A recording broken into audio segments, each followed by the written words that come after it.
Assalamualaikum warahmatullahi wabarakatuh. Halo guys, kembali lagi bersama saya Bobby Herian. Saya baru aja nonton tayangan di TV One ya, judulnya itu Carta Demokrasi. Jadi ulama radikal gitu. Jadi sini saya pengen mengomentari nih ya, statement dari Ibu Irma Suryani Caniago. Jadi dia katakan itu tuh hoax, itu nggak ada stempel itu gitu kan, nggak ada stempel itu ya, nggak ada stempel ulama radikal, itu hanya masalah miskomunikasi saja gitu.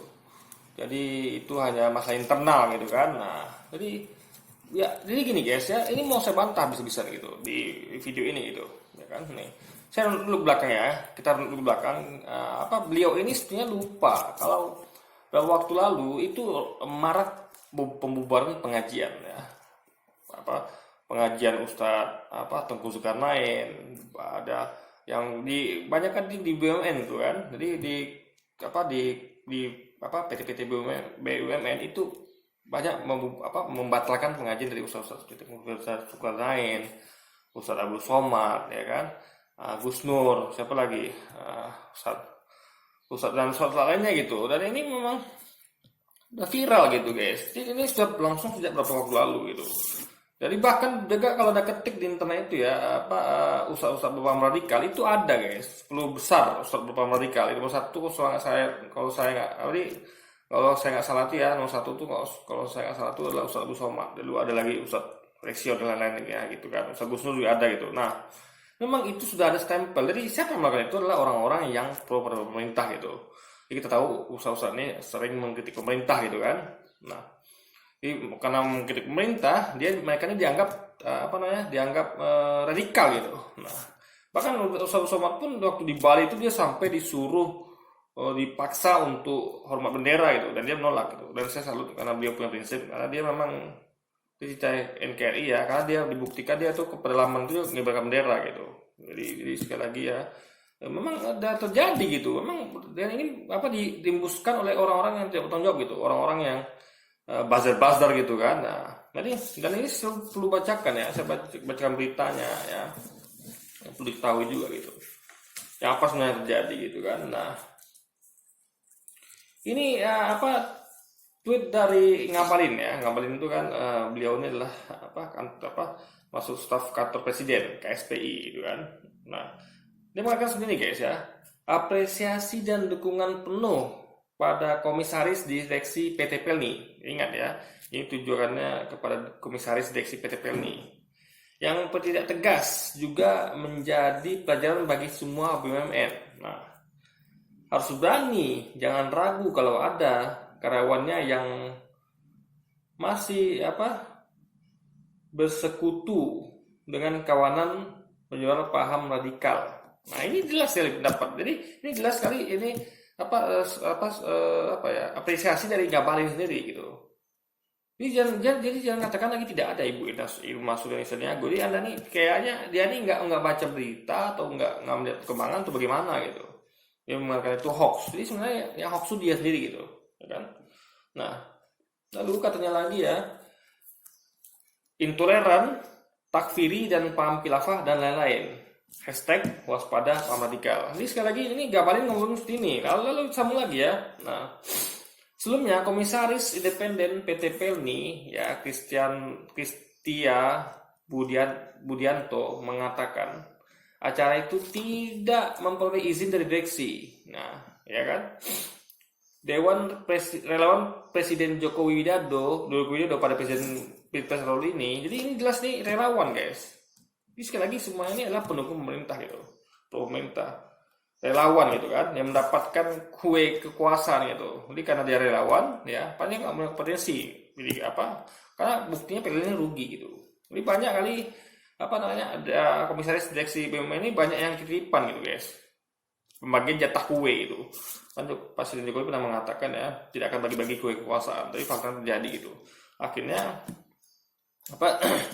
BUMN banyak merugi gitu. Jadi karena salah kelola gitu kan, karena dikelola oleh orang yang tidak kompeten, orang yang tidak profesional gitu. Jadi bukannya ngurus bisnis gitu kan, malah ngurusin hal seperti ini gitu.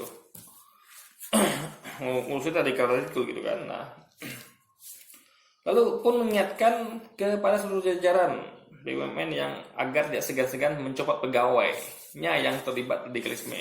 Jadi isunya memang radikalisme guys. Itu maksudnya harus baca itu kan. Jadi jangan segan-segan mencopot. Jadi ini sangat luar biasa guys. Jadi memang sangat mengerikan ya, sampai memecat gitu loh guys, mencopot gitu. Nah ini akan menimbulkan banyak rasa sakit hati nanti. Dan mereka ini kalau dizolimi ya, mereka punya anak istri gitu kan. Kalau mereka dizolimi, mereka akan berdoa nanti ya kan. Jadi BUMN akan makin rugi gitu. Pemerintah akan semakin buruk gitu. Karena doa mereka ini, orang-orang zolim ini sangat manjur guys ya. Itu perlu dipahami. Ya, jangan hanya karena hal begini mereka dicopot itu. Jadi orang yang copot soalnya orang yang tidak mampu menjalankan bisnis gitu. Jadi BUMN itu adalah badan usaha milik negara, badan usaha itu tujuannya untuk menciptakan keuntungan. Nah, kalau tidak berhasil mencapai misi itu, menciptakan keuntungan, itu yang harus dicopot gitu. Karena tidak profesional dan tidak berkompeten serta tidak berhasil menjalankan tugasnya gitu. Itu menciptakan keuntungan gitu. Yang dicecat malah orang yang dituduh radikal gitu kan. Ini luar biasa ini. Jadi sudah tidak sesuai dengan azas keprofesionalitasan gitu kan. Nah, lalu ada lagi dia lagi ya. Selain itu, pegawai yang terkait dengan kepanitiaan acara tersebut telah dicopot. Ya kan? Ini pelajaran. Jadi dicopot guys, luar biasa. Ini pelajaran sekaligus warning kepada seluruh BUMN, jangan segan-segan mencopot atau memecat karena pegawainya yang terlibat radikalisme. Jangan beri ruang sedikit pun, berangus ya. Luar biasa ini.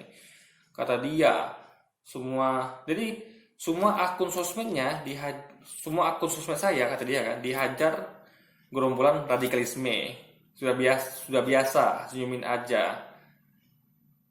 Tweet Dede Budiarto. Jadi dia mengakui sendiri kalau akunnya itu dihajar oleh gerombolan radikalisme gitu. Jadi memang udah di kepala itu memang hanya ada radikal gitu aja guys gitu. Katanya alasan Dede karena isu radikalisme. Yang buat isu kan dia sendiri gitu. Ya kan? Yang buat isu itu dia dengan tweetnya mengatakan ya tadi itu kan bertindak tegas kepada pegawai yang berpaham radikalisme. Jadi isu itu dia yang membesar sendiri gitu. Nah, karena itu dia dihajar sama netizen gitu kan. Nah, ini sebenarnya pelajaran bagi dia tuh. Karena begini guys ya. Kita tidak setuju tuh gini ya. Kalau orang beda pendapat itu biasa gitu. Orang kritik pemerintah itu biasa gitu. Saya pernah menyampaikan beberapa kali ya. Negara bukanlah pemerintah ya. Pemerintah adalah subjek, negara objek. Negara ya tergantung pemerintahnya gitu. Seperti apa pemerintah mengelola negara, jadi itulah negara. Ya kan? Jadi sekali lagi negara itu adalah benda mati gitu. Pemerintah adalah benda hidup. Jadi yang mewarnai negara itu adalah pemerintah. Nah, kita lihat kayak negara Turki. Itu kalau pemerintahnya Islamis, Erdogan dia menjadi bagus gitu. Nah, sebelumnya kan dia sekuler gitu. Ya Mustafa Kemal Atatürk, jadi dia tidak menjadi bagus gitu.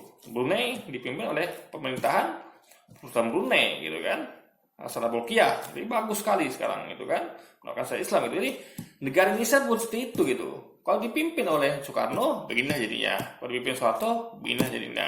Pimpin oleh Megawati, Gus Dur, Prabowo, Megawati, Gus Dur, Habibie, ya kan, Jokowi, beginilah jadinya. Gitu guys. Jadi kalau Indonesia dipimpin Erdogan, begini juga jadinya. Jadi negara itu akan berubah sesuai dengan pemerintahannya gitu. Jadi nggak salah mengikuti pemerintah gitu. Ya pemerintah ini mempengaruhi warna negara. Kalau netizen atau ulama ya yang kompeten tentunya dia ulama melihat dari kacamata syariah gitu kan, dari syariat. Kalau dia melihat pemerintahnya mewarnai negara dengan cara salah gitu kan, membuat negara ini menjadi makin parno dengan Islam, makin menjadi Islamofobia, makin kacau balau ekonominya, makin tidak pro pada rakyat, itu ulama tentu wajib untuk menasihati dan menegur guys. Jadi bukan dengan membiarkan gitu kan ketidakadilan terjadi gitu. Dan itu yang dilakukan oleh dahulu Buya Hamka, siapa lagi ulama-ulama terdahulu gitu kan. Bahkan ulama-ulama yang dibunuh dihukum mati di Mesir dan sebagainya gitu. Jadi sekali lagi Itu memang tugas ulama karena mereka lah yang pengatrol akhlak di suatu negeri gitu. Jadi kalau ulama melihat ada sesuatu yang tidak beres, yang tidak benar, dia akan langsung bersuara. Karena selama jika engkau punya kekuatan ya, atau kekuasaan, jika melihat suatu suatu hal yang menyimpang gitu ya, yang suatu hal yang maksiat atau tidak benar, itu ubahlah dengan tanganmu atau kuasamu gitu. Nah, ulama kan tidak punya kekuasaan, ya kan? Dia yang punya kekuasaan pemerintah. Nah, itu tugas pertama pemerintah itu sebenarnya. Nah, kalau nggak mampu, maka dengan lisanmu. Nah, itu tugas ulama dengan lisan gitu. Karena dia nggak punya kuasa gitu. Karena pemerintah tidak menjalankan itu, makanya ulama bersuara. Nah, jika tidak mampu dengan lisanmu, ya, alias takut, maka minimal tidak menyukai dalam hati. Dan itu adalah ulama iman. Jadi kalau ada ulama yang diam, ya, di pemerintah udah nggak jalan nih, pemerintah udah nggak jalan gitu kan, tidak menggunakan peranan kuasa untuk melenyapkan kebatilan atau maksiat gitu kan, tidak beramal nahi mungkar, ulama pun diam gitu, ya kan, nah maka itu adalah selama iman gitu guys. Maka itulah tunggulah kehancuran suatu negara kalau pemerintah sudah tidak mengubah dengan tangannya, kuasanya suatu kemaksiatan gitu kan. Ulama pun diam saja gitu kan, tidak berani ngomong gitu, akhirnya menjadi negeri itu menjadi selama-lama iman dan tunggulah kehancurannya, ya kan. Nah makanya jangan heran banyak bencana terjadi di negeri ini. Coba ada cek deh Brunei Darussalam gitu, atau Turki deh, atau negara mana kayak gitu, ya kan, kayak di Arab Saudi deh, negara-negara yang Islamnya kuat deh, ya kan. Itu bencana itu guys ya. Bukan yang banyak umat muslimnya ya. Indonesia kan mayoritas muslim, bukan, tapi yang menegakkan Islam dengan bagus gitu. Coba lihat, jangan sekali jadi bencana di sana. Tapi Indonesia lihat, mayoritas muslim, tapi banyak jadi bencana. Kenapa? Karena Islam selalu tidak digunakan gitu guys. Banyak orang yang alergi sama Islam dan menjadi Islamofobia dan sedikit-sedikit nuduh orang radikalis. Jadi apa bedanya mereka dengan ada orang-orang yang, saya juga setuju dengan orang-orang yang mengafirkan orang lain gitu. Jadi orang berbeda dikafir-kafirkan gitu. Apa bedanya dengan Anda yang mengatakan mereka radikal gitu, ya kan? Kalau tidak beda dengan mereka. Jadi Anda ketika mereka mengenakan label kafir pada Anda labelkan